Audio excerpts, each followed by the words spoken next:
Hello friends, welcome to Sharmi's creation makeup academy and studio. আজকে আমি আমার স্টুডিওতে এসেছি। আজকে আমার কাজ খুব কম ছিল, তাই মনে হলো একটু ঢং করি। কাজ না থাকলেই একটু ঢং করি মনেই হয়। তার জন্য মনে হলো আমি একটা টিনসেল সেটিং করেই ফেলি। এদিকে গোল্ডেন আছে আর এদিকে একটা ক্রিম লাগাই। সত্যি বলছি, এই টিনসেলটা লাগালে তোমাকে কেউ দেখুক চাই না দেখুক, তোমার হেয়ারটা কিন্তু দেখবেই দেখবে, এটা তোমাকে একদম বলেই দিলাম।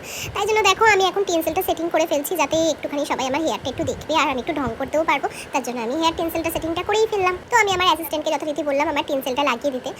তো আমার টিনসেলটা সেটিং করে দিয়েছে, কারণ এটা নিজে নিজে হয় না। আমি তো এই টিনসেল লাগালে বাপু 1 মাসও থেকে যায়, অনেক সময় 1.5 মাসও থেকে যায়, আবার অনেক সময় 2 সপ্তাহ থাকে। তো মাঝে মধ্যেই আমি এই টিনসেল সেটিং করে নিই নিজের হেয়ারে। তো আমরা অনেক সময় হেয়ারে হাইলাইট করি, তো হাইলাইট করলে ভীষণ চুলের ক্ষতি হয়। তার জন্য টিনসেল সেটিংটাই কিন্তু হেয়ারের জন্য কোনো ক্ষতি করবে না, বাট দেখতে খুব স্টাইলিশ লাগবে। তোমরা ট্রাই করতে পারো। আর অনেকেই আমার স্টুডিওতে আসো টিনসেল সেটিং করতে, কেউ 5টা কেউ 7টা সেটিং করে যাও। যারা দূরে থাকো অনেক কটাই সেটিং করে যাও, যদি খুলে যায় তাহলে তোমার 2-1টা থেকেও যায়।